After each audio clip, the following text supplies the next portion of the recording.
Hello class, this is Marcella again, and today we're going to be talking about implementing an uneven age system. So in a previous class, in the previous recording, we talked about uneven age systems, these differences between a single tree and a group selection, the important difference between selection and selective. So today we're going to get into a few more details of how these uneven age systems are implemented. So our goals for today are to understand how a group selection and single tree selection system could be implemented, describe leave and cut trees in a selection system, and describe what a diameter limit harvest is. So how do we actually mark a stand? So we're going to start with a group selection.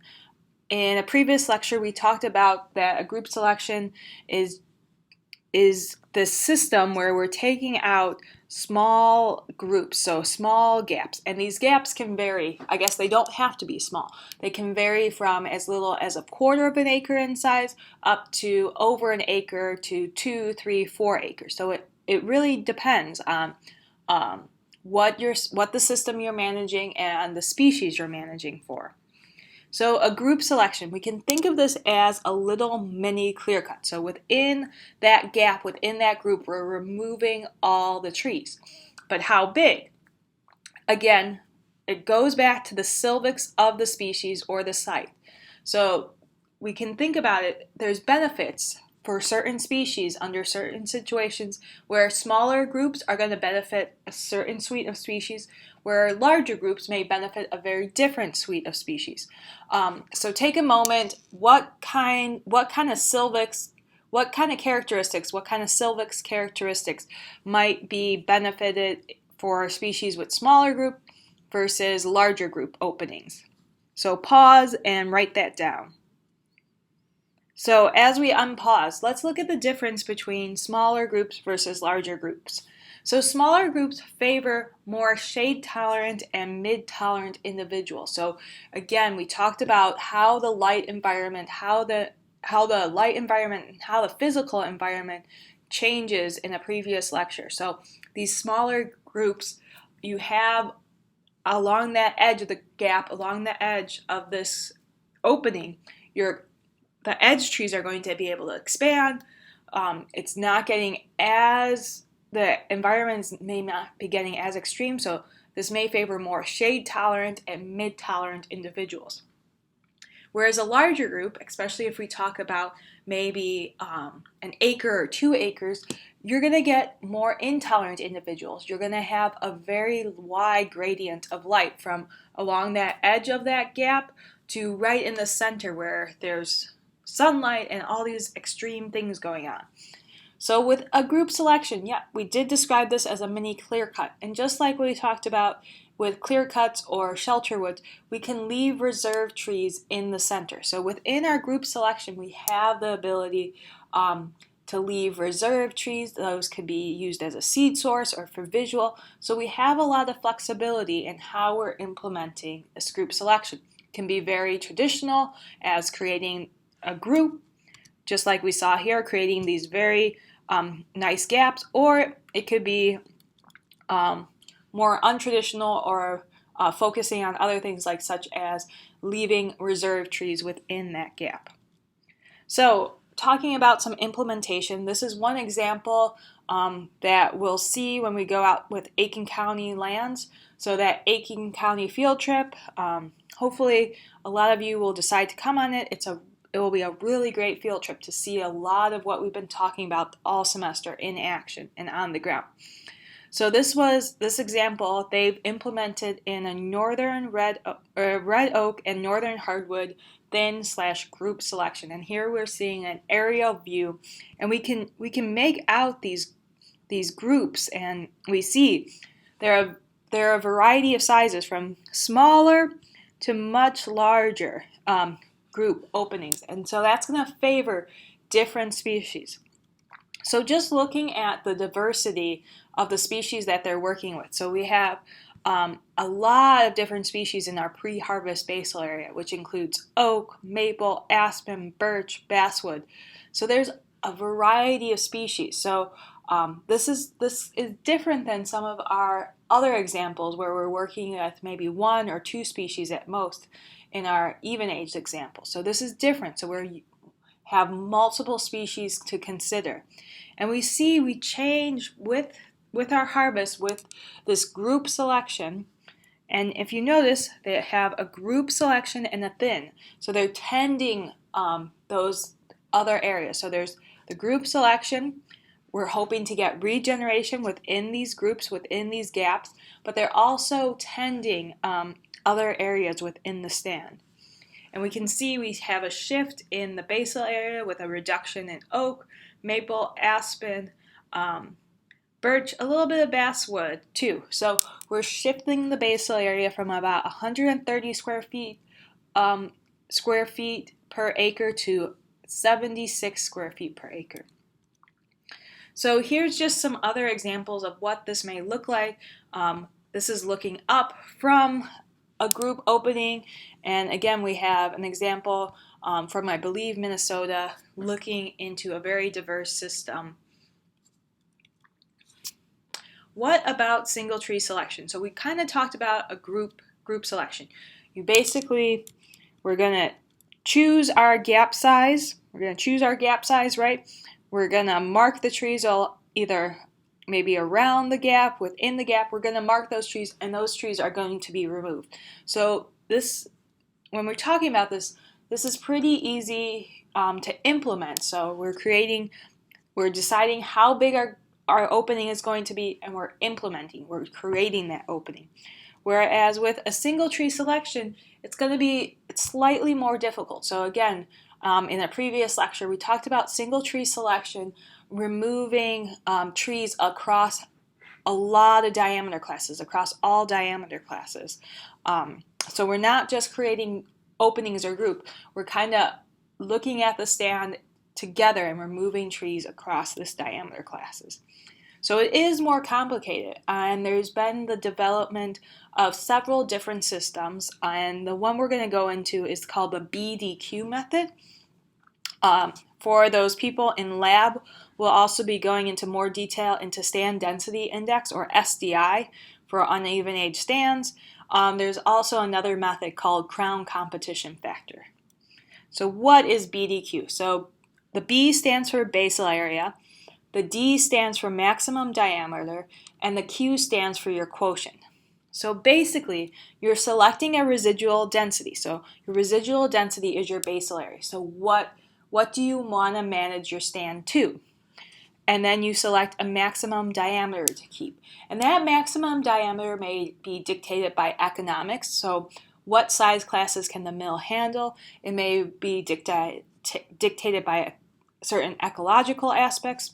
We want to grow trees to 28 inches in diameter, and it may be dictated by a combination. So that maximum diameter is really where you, as the manager, as a forester, as a silviculturist, really get to decide and implement this. And then Q is your quotient, or that creates the slope of your line. So what does this look like?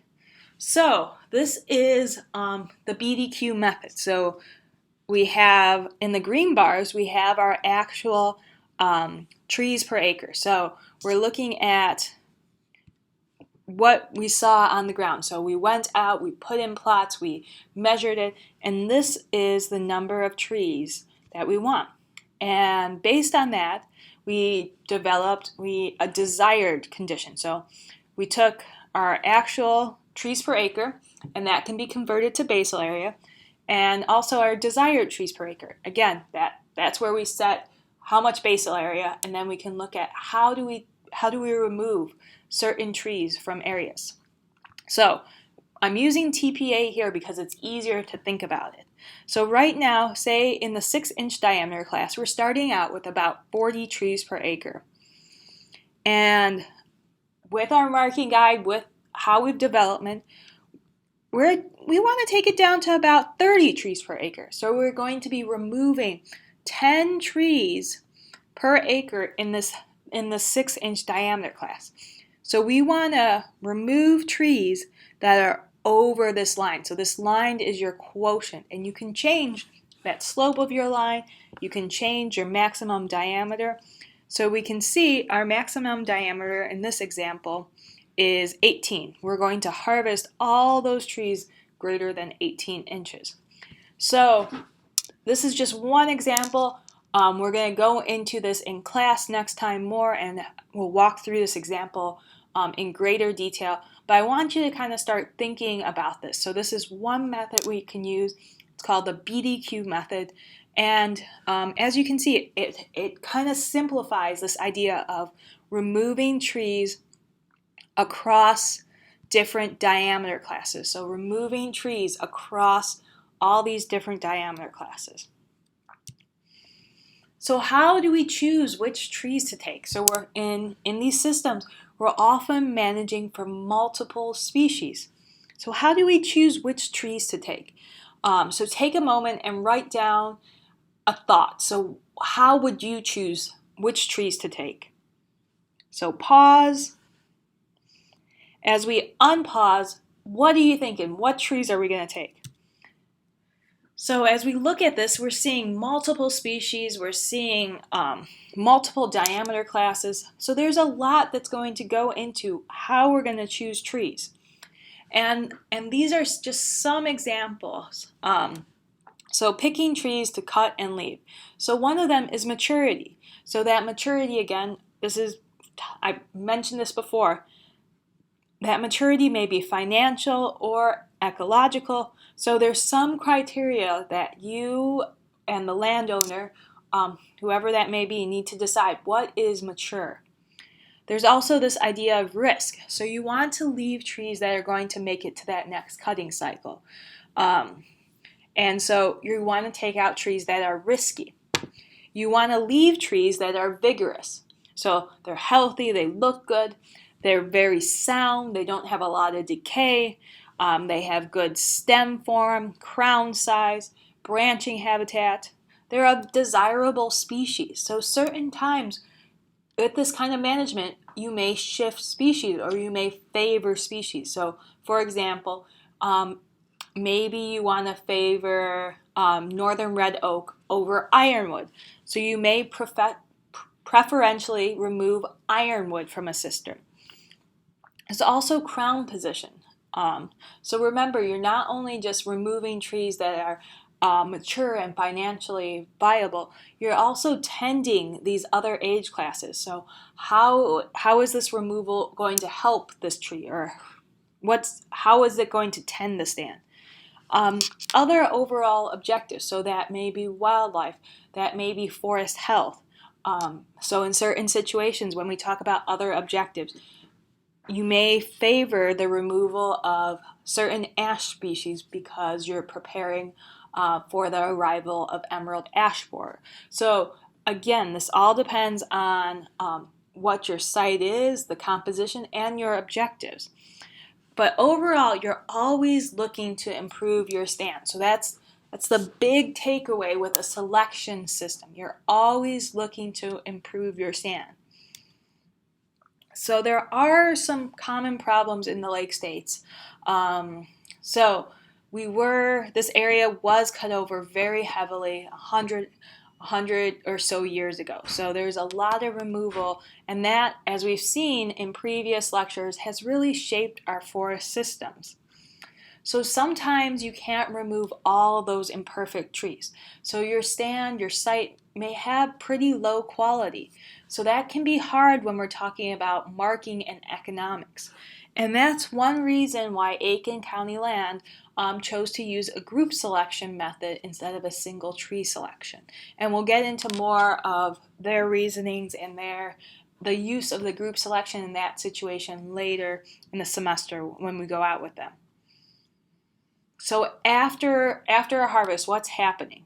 So residual trees are growing larger. So those trees that you left behind, there's increased growing space, increased light, increased nutrients. So they're able to take advantage of that and grow larger. So that includes an increase in diameter.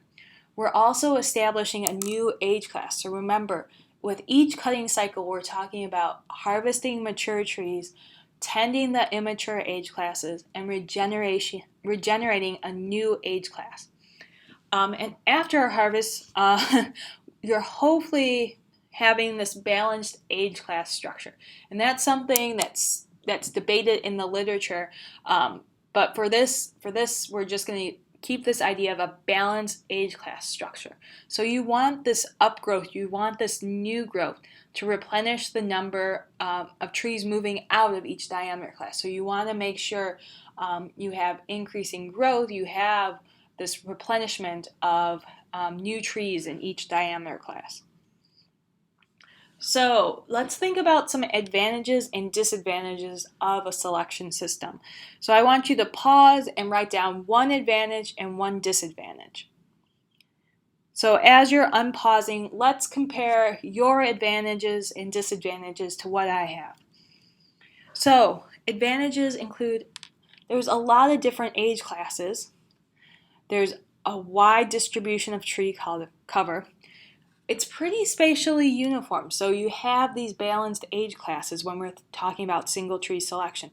That spatial uniformity may be greater or less. That spatial uniformity will be less when we're talking about group selection. There's generally a good mixture of species.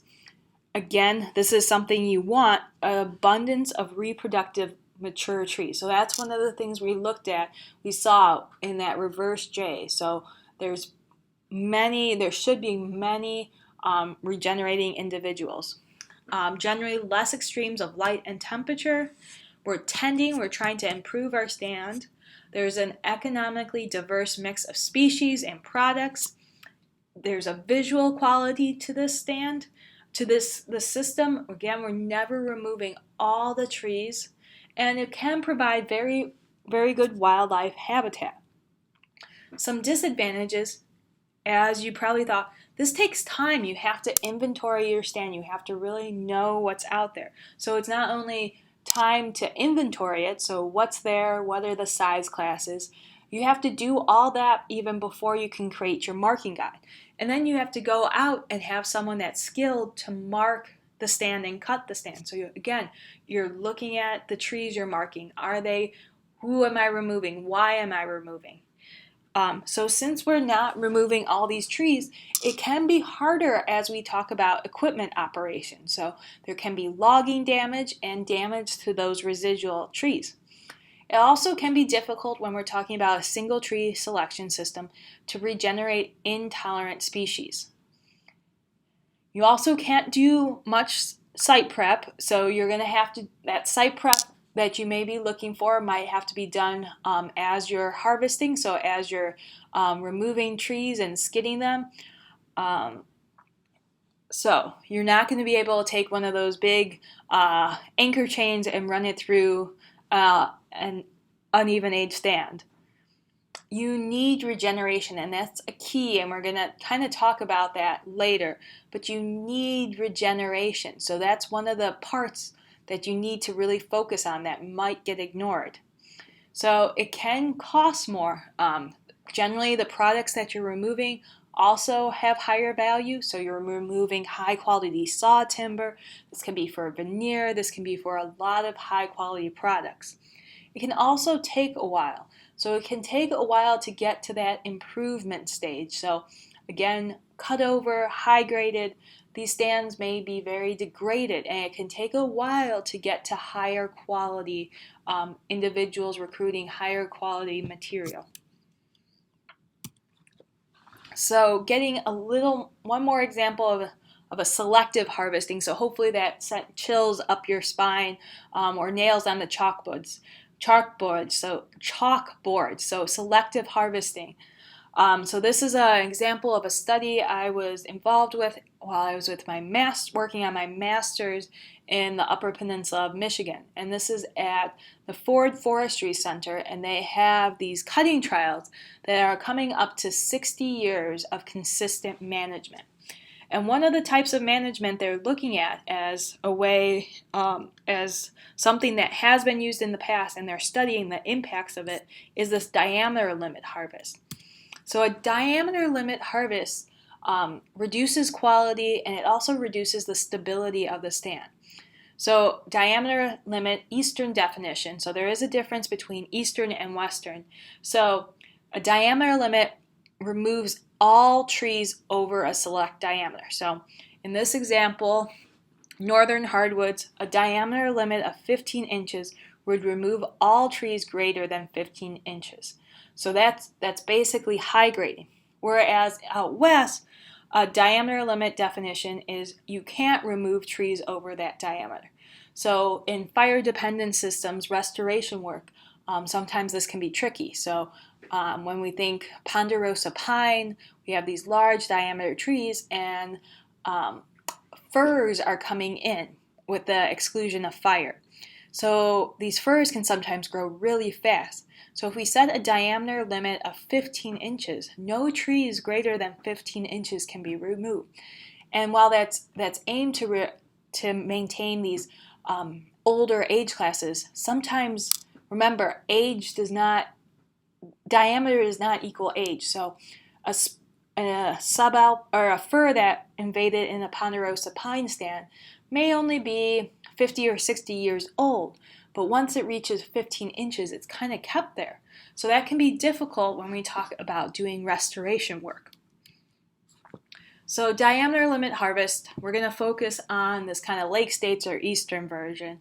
So in northern hardwood species, you're removing trees that reach this diameter first. And this may be your best individuals. So these best individuals, they may be growing well, they may be on the right side, they may be reaching, be your best individuals, and you're going to take them out. So you're removing this best growing stock and leaving the rest. So again, with a selective system, you're taking the best, leaving the rest. That's not good silviculture. And another thing to kind of hammer in, size does not equal age. So let's talk about planning a selection system. So when we think about this, we're thinking about the composition. So who's there? Who are my species? Who am I trying to regenerate? What's my focus? We also want to think about the condition. What condition is the stand in? Where do I want to move it to? What are my desired future conditions? Density, where am I at now? What do I want in the future? And the age structure. And this is a big assumption we make here, and we talked about in the previous lecture that we associate diameter classes with age. That's not always the case. So sometimes it's worth it to spend a little more time and get an idea of what your age class structure is by taking some increment course. So in class, this next time we're going to do an activity, and I want you to do a little bit of thinking. So I want you to think how these variables will vary with time for both even and uneven age systems. So how is large down woody material, so large coarse woody debris, down dead wood, whatever you call it, how is that going to vary? How is large tall tree cover, plant species diversity, seed and fruit production, low cover and concealment, and cavity and decadent trees. So I want you to kind of think about how these aspects are going to vary in an even age and uneven age system. So with that, we are done with this lecture, and I will see you in class.